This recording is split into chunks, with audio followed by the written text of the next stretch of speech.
Hello, everyone, and thank you for coming out. It is my pleasure today to introduce one of our own. Ray McGarrig was a former officer of this chapter. She is a PTK alumnus, a graduate of LSC-Tomball, and the winner of the Jack Kent Cook Scholarship, which is what we're all hoping for. So she has also been remarkably active in continuing to pursue PTK's ideals as she has moved on through her graduate and postgraduate efforts. Hopefully she'll tell us a bit about it. Thank you. Okay, thank you for being here. And like he said, my name is Ray McGarrig. I'm currently a first-year student at University of Houston's Graduate of Social Work School. I did get the Continuing Education Scholarship with Jack Kent Cook, and I'm very excited about that. But my roots are here in Tomball at Lone Star and with Phi Theta Kappa. So I'm really glad y'all are here. Today we're going to talk a little bit about Society's Forgotten Children. But before we get started, I'd like to tell you a story. And for this, I just need you to use your imagination for a few minutes, and kind of want you to think back onto your childhood. And I want you to imagine that you're a child again and that you're getting ready to go on a picnic. And it's you, your mom, your dad, your brother, sister, and in my case, we have a dog named Susie, and we're getting in a station wagon. We're going on a picnic, and this is not something that's uncommon. We do this pretty frequently. The only thing that's going to make this weekend a little more remarkable is that it's Father's Day weekend. And suddenly your dad walks in and says, wait, there's a place I want to go look at. I'll be right back. It's a place right down the road. The guys at work have been telling me about it, and I just want to go check it out. I'll be right back. He leaves so quick that he forgets to put his shoes on. So no one's worried. They know he'll be right back. But now I want you to imagine that father never walks through the door again. In fact, the next time that family sees that father, it'll be on the evening news, and the journalists will be calling him the barefoot serial rapist. Think about for a moment what the lives of those children are going to look like, the behavioral problems, the collateral consequence that this family will face. Imagine for a moment the financial strain this family will face. So what we're going to talk about today, along with that story, we're going to talk about children of incarcerated parents. And what we've learned today is that in 2010, we learned that more than 1.7 million children had a parent incarcerated, and that's in the United States. We learned that in only 4 short years, that number increased to 2.7 million. So in 4 short years, we went from 1.7 million to 2.7 million. That's 1 million children in 4 years. And so we have to start asking ourselves, how's this number getting so big? And part of what my research took me to was looking at why that is. And so I know we live in a criminalized society. I know that we lock people up all the time for things that maybe they shouldn't be locked up for. And that almost took me down a different road in my research. So what I came back to is I wanted to focus on the children and what's being done to help meet their needs, and what the impact is on these children when they lose a parent to the criminal justice system. And so I started doing research on this in 2010, and here's why I started doing the research on this. I was going to start college, and I had never been to college. I had just gotten my GED. And I thought maybe there would be some kind of help because I'm also the daughter of a convicted felon. And so I thought maybe there would be some help if I could find some scholarships or something that could help me in my academics. And so I started using Google. I did not know to call it a search engine back then. It was Google. And so I found this term, children of incarcerated parents. And I started following links that led me to more research on that. And I was shocked. I was shocked because I had never heard of that before. I'm one of them, and I had never heard of them. That amazed me. It was completely baffling to me. So my first research project was entitled Society's Forgotten Children, and it was all about children of incarcerated parents. So here's what we know. We know that 1 in 28 children have a parent who's incarcerated. We know that that's 3.6% of our population of children in the United States. And that's staggering when you think of it from that perspective. We know that 70% of children with incarcerated parents suffer some sort of psychological or behavioral problems as a result of their mother's or father's incarceration.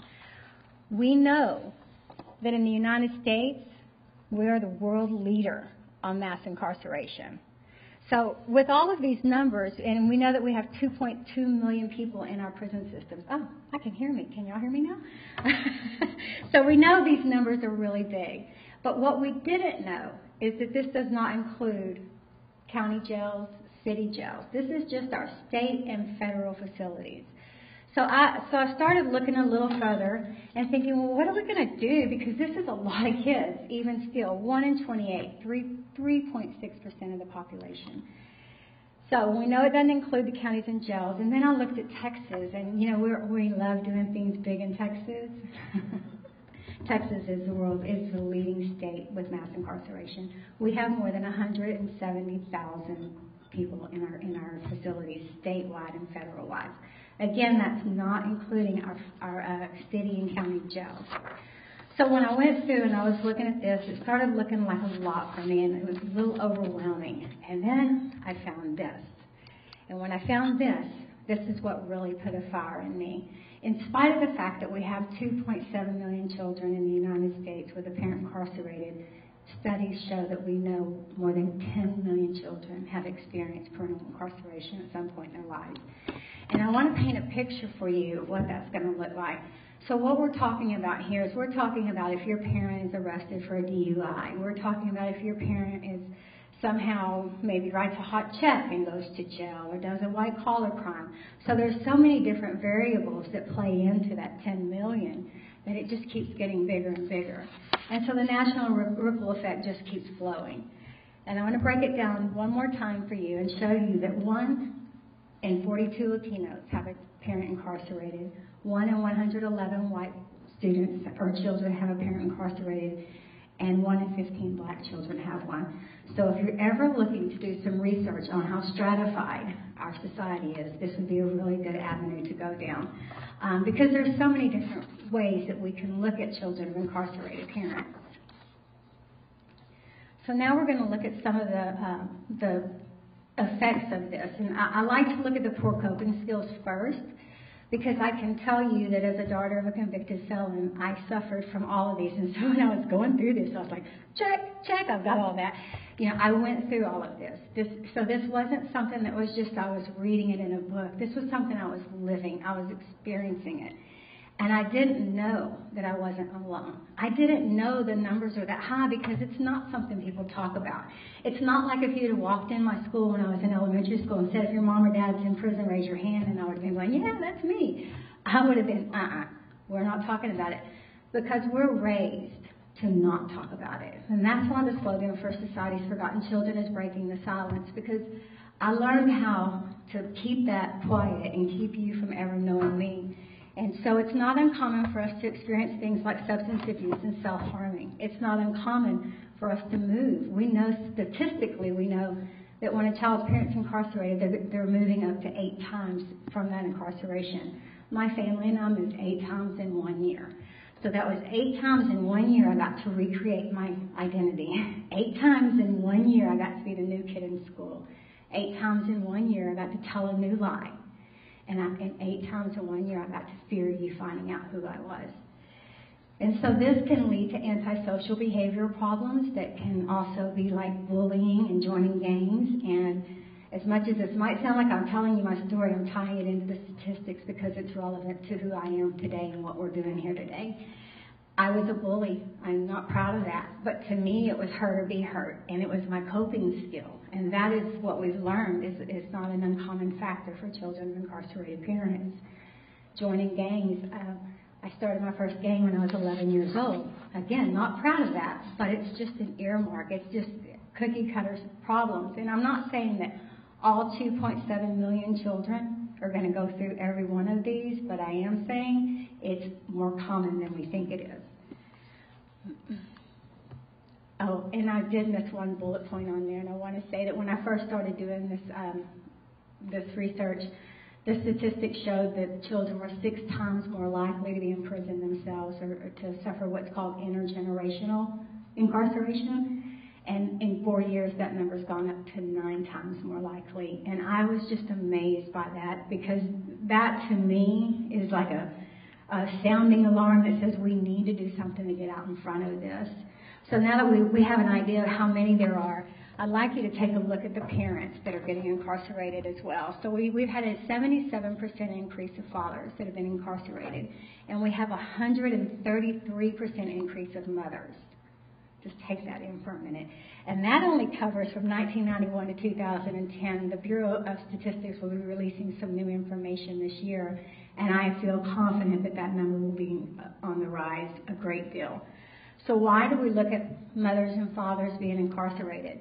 Well, because what we know is that when a parent's incarcerated, the children are going to begin to internalize some things that they're not going to talk about. They're going to begin to internalize problems, and there's a traumatic impact that hits these children when the parent's incarcerated. At the time of the arrest, we know this. And so if you're between the ages of 2 and 6, and this was one study that was done that had a lot of, it was an empirical study, a meta-analysis, so they brought in a lot of other studies to look at, and I found it credible. So they said if you're between the ages of 2 and 6, you can feel separation anxiety and survivor's guilt. And I thought that was pretty fascinating to know that you can actually feel that at 2 or 6 and it can be identified. It says between the ages of 7 and 10 that we will start experiencing developmental regressions and poor concepts of ourselves. And I can definitely relate to that. The ages of 11 to 14, we begin to reject social norms and behaviors, and we have a traumatic response to our behaviors. And then between the ages of 15 and 18, it's not uncommon for premature detachment of our relationships with our parents. And the best way I know to explain that is, I grew up thinking I'm never going to be like my mom, or I'm never going to be like my dad. I think all of us feel that way at some point in time in our lives. And research shows and experience shows that we never get too far away from the tree that which brought us into this world. And so, but we try to break free from that. And we try to disown ourselves, and we try to become adults before we're ready to become adults when things like this happen. And the other thing that I found fascinating and incredible to look at is the American dream, because we live in a society that says, the American dream is for everybody. Pull your bootstraps up and get on about yourself and do what you can do. But when there are obvious obstacles that stand in your way, when there are obvious obstacles that are going to keep you from achieving the American dream, I feel it's our responsibility to try and overcome those obstacles with this population. And so what I started looking at was, how is this going to impact them? And what we know is that children whose parents have been incarcerated, particularly the fathers, are 23% more likely than the 4% to quit school or be suspended. That's big. And if you don't have an education, you're probably not going to have an upward bound of economic mobility. And so we know that going into this. We know that this is impeding their ability to excel, and yet society is saying, go, you can do anything you put your mind to. And yet internally they've got all that stuff going on, going, no, I can't. There's nothing available. And I think what was the most difficult and for me was never being able to talk about it. You're never supposed to tell anybody. In fact, we were schooled every time we moved, you do not tell anybody what's really going on. And so if no one knows, then I can't reach out for help. And I have to believe that if I represent 2.7 million children, we've got a problem. I mean, we have a serious problem on our hands. And so what studies have shown is that these children have a harder time rising up above their circumstances, because that's what goes into that vicious cycle of intergenerational curses and intergenerational incarceration, because, we tend to do, no matter how far away from our parents we want to get, no matter how much we don't want to be like them, we tend to mimic the things that we see growing up. And so this brings me to the mentoring aspect of this particular presentation, and what I want to talk to you about is mentorship and how we can help make a difference for these children. We've identified the problem. We know how many there are. And I've not even begun to scratch the surface of some of the behavioral and emotional and cognitive problems that these children are going to endure for a lifetime. But what I did love and what I do find fascinating is that how mentoring can really impact someone's life. And so I put 3 options up there. And of course, Big Brothers Big Sisters is one it's really a solid foundation to get involved with. The one here in Montgomery County actually does mentor specifically children of incarcerated parents. At least they did when I lived here a few years ago. And if not, they can certainly point you in the direction that does. And then my next favorite one is SKIP, and that's Little Children, Big Challenges. And SKIP actually stands for Supporting Kids of Incarcerated Parents. And so if you're into little kids, and I know some of you are into that, I personally love little kids, but they bring in Sesame Street programs into elementaries and preschools, and they help teach these children how to dialogue about their parent, where they're at, and how to talk about it. Because we're so programmed to not talk about it, but then we don't know why no one knows what's going on with us, but we're not supposed to talk about it. So we're trying to learn how to give a voice to these things and how to put these things in a healthy way so that we can come up with some sort of resolve. And so the bottom line is that quality relationships with a caring adult can make a big difference in the lives of these children. But if you're anything like me and you're in school and you've got a family and you probably have a job and you probably have some professors who love to give you lots of homework, you don't have a lot of time to do that. I didn't have time to do that. I had to just take a step back and think, oh my goodness, I don't know how I'm going to have time to do anything outside of school. And so that's why I came up with this. Because when I looked at the problem, it seemed so big, and I thought, my gosh, I feel like I'm called to do something, but I have no idea what I'm supposed to do. And I always had this idea that, maybe if I could get something going to help, I would do it. And so at University of St. Thomas, when I started there after I graduated from Lone Star, I was able to start an organization. I did a campaign speech, and these were the T-shirts. The front of them says, of course, Society's Forgotten Children, and the back says Breaking the Silence. And I love that. I love that because that speaks to exactly the way I felt. So when I speak to you about social justice, what does that mean to you? Does anyone have an idea of what social justice means? That you want to take a stab at it? Okay, I didn't think so. I wouldn't want to either. But so I kind of dummy it down for myself, and I just think about social equality. I think about how can we level the playing field for people? What can we do as a society to make an impact in our society? And what's most interesting to me about this is that if you think about 1 in 28 children whose parents incarcerated, you can go to your next class and count how many students sit in your room. You can think back to your high school, your junior high, or your elementary, how many kids sat in your room. I believe we're naive if we think this doesn't impact us. I believe we're naive if we think that there's not an extreme need for protocol, some kind of policies in place to help these kids. And I learned that we do have advocacy programs in place. I'm not saying that there's nobody helping these kids, because they are. But nobody is prepared for the aftermath of our mass incarceration. Nobody's prepared for 1 million more kids in 4 years. That's just way too much for any one organization to handle. And so I started thinking, okay, how can we make a difference? What can we do as students? What can we do? And as a Jack Kent Cooke scholar, I get the opportunity to work with other scholars, and I see some amazing things taking place. And so I found a friend of mine. Her name is Yasmin, and she actually started scholarships. And she started this back in 2010, I believe it was, and they give scholarships to children of incarcerated parents. This year, we highlighted them because I thought, let's highlight someone who's doing the work already, who might be feeling burnt out, who might be feeling like, this isn't going to work for me, I don't think I can do this, and, no one's paying attention, no one notices, and I thought, let's highlight them and have a 5K, and all the money that we raise we'll donate to them. And that's what we did. And so our first year, we put together this 5K run, and we highlighted scholarships, and we raised over $3,800. And it was raining, y'all, and it was the first time I'd ever planned a 5K. A lot of moving parts, but it was fun. We had a really good turnout, given especially the rain, and then the Redskins doubled our donation. So we ended up giving them close to $8,000 this year, and we were very, very proud of that. And so I love to talk about, I think Henry Ford says it best, and it's an ongoing quote that you'll see in the next few slides, where he says that, coming together is a beginning.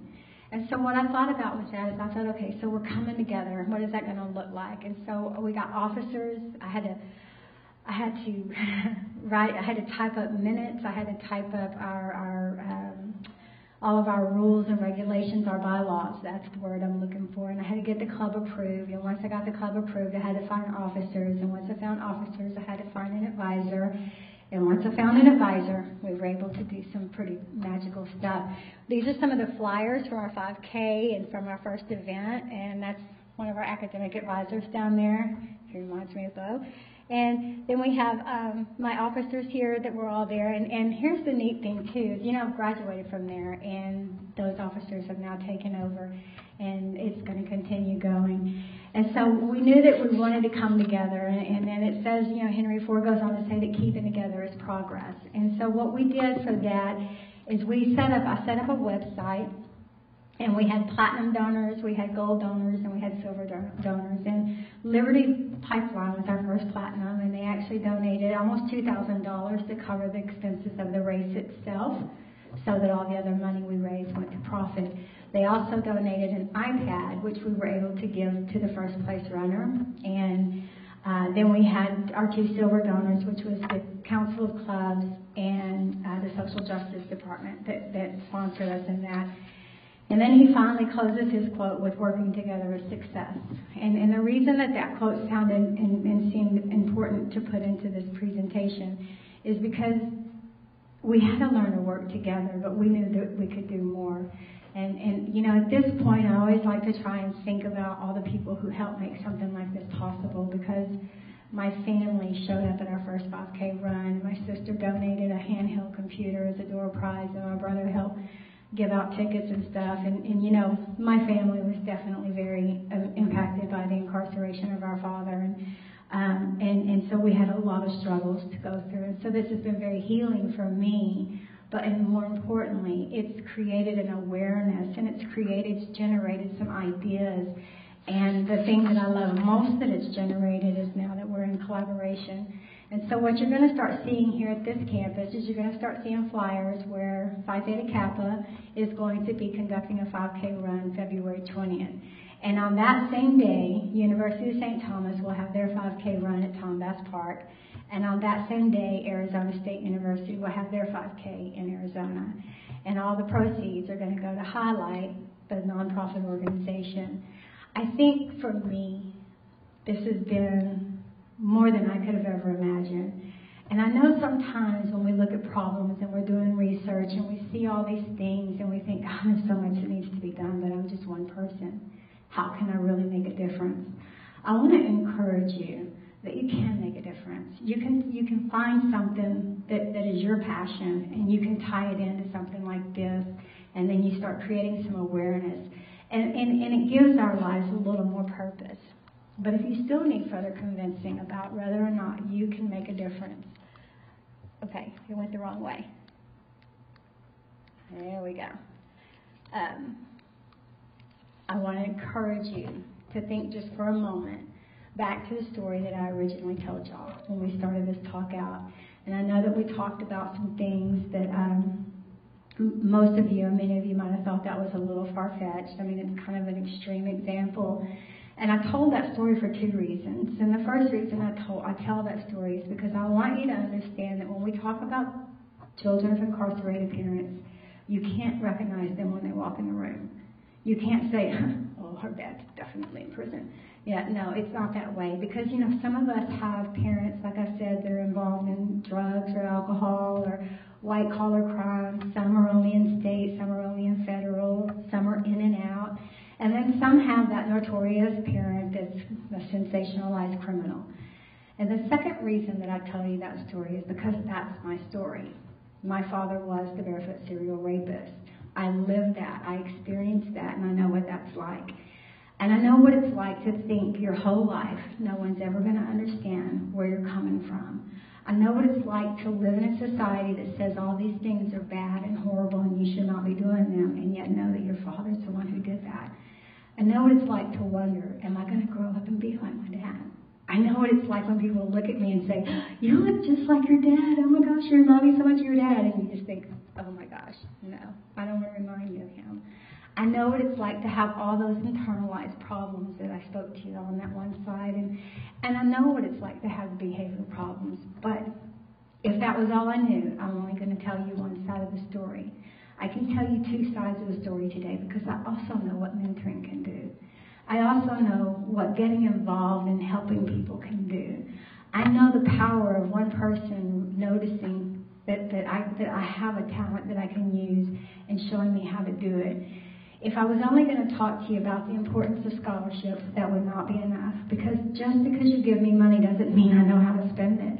Just because you tell me, hey, you've got a scholarship to go to college, doesn't mean I know what that means to go to college. I need someone to mentor me and to show me what financial aid is, to show me how to make the grade, to show me how to apply for the scholarships. And that's where each of you can come into something like this. Because even if you can't go to the run and even if you can't get involved at that level, you can tell your friends about it. You can donate money. There are things that we can do. One person really can make a difference.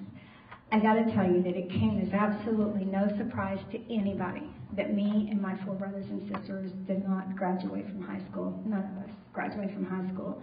Every one of us have experienced arrest at least once in our lives, and 2 have been incarcerated more than twice in their lives. Every one of us have experienced the heartaches. We know the inability to form relationships and to be trusted or to trust other people. I don't want to tell you how many times I've been married, y'all might laugh, but it's sad because I didn't know how to forge a bond with people. I knew how to hide. I knew how to walk in a room and be invisible.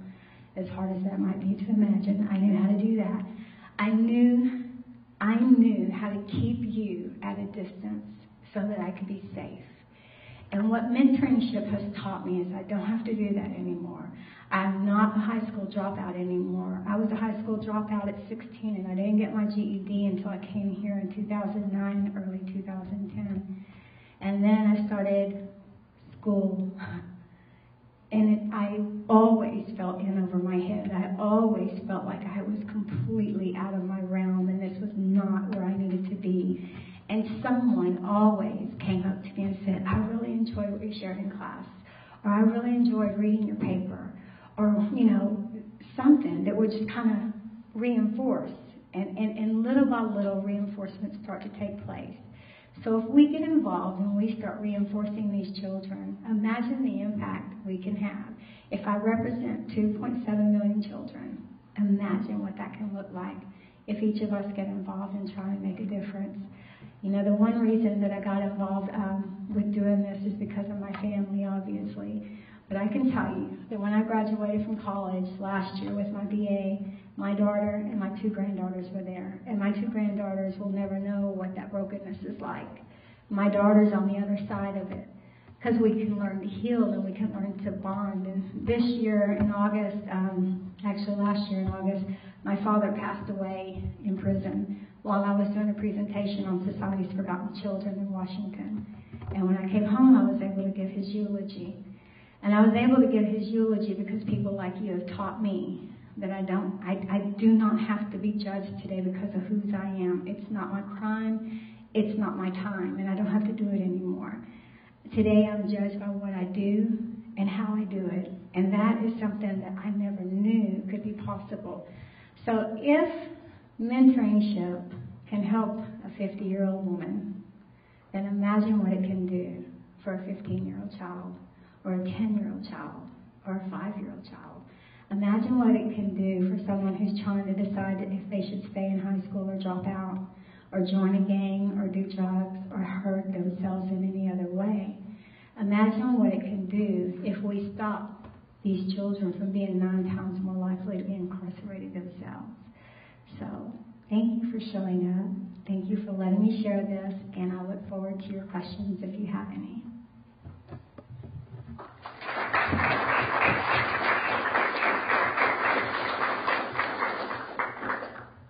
Does anyone have any questions?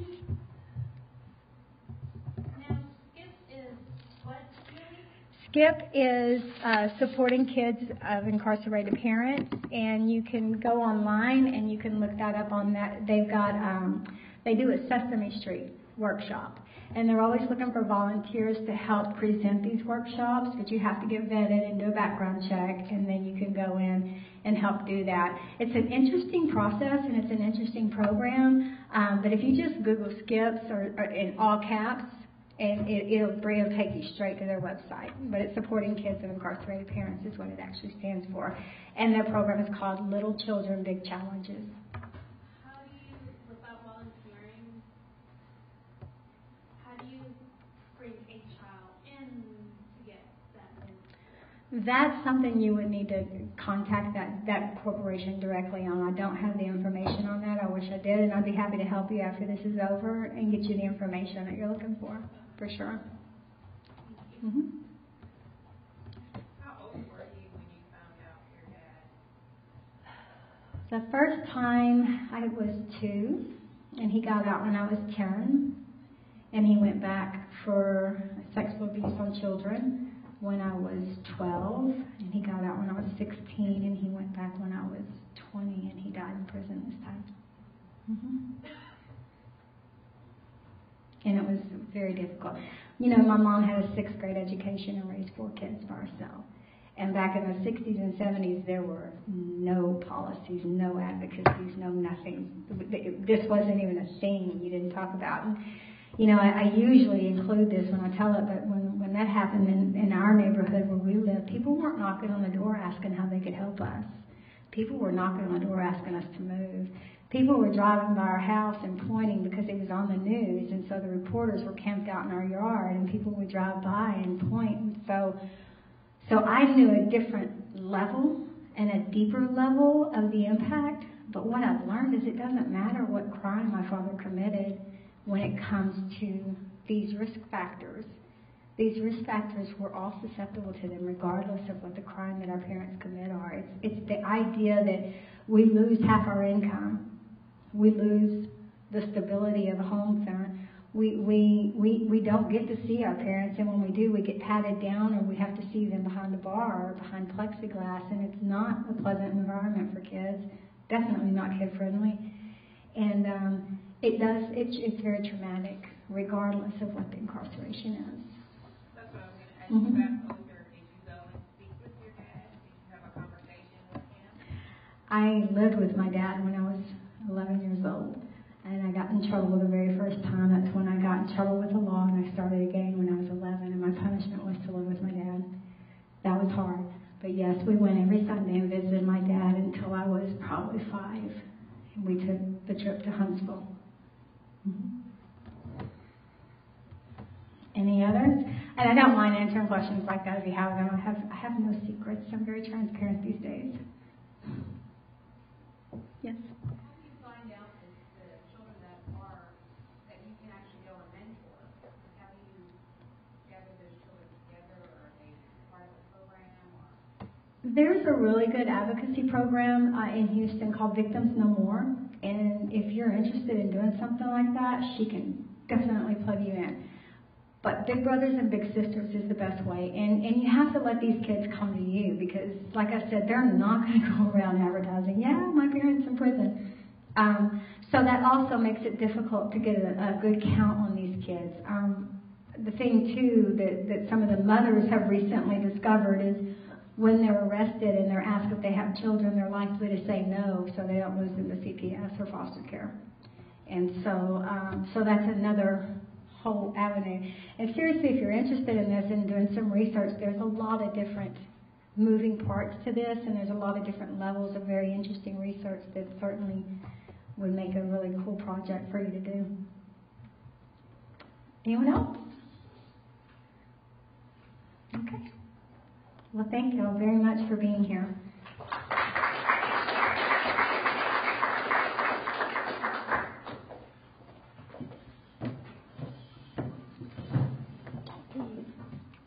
We have a little present for her, not much, but something.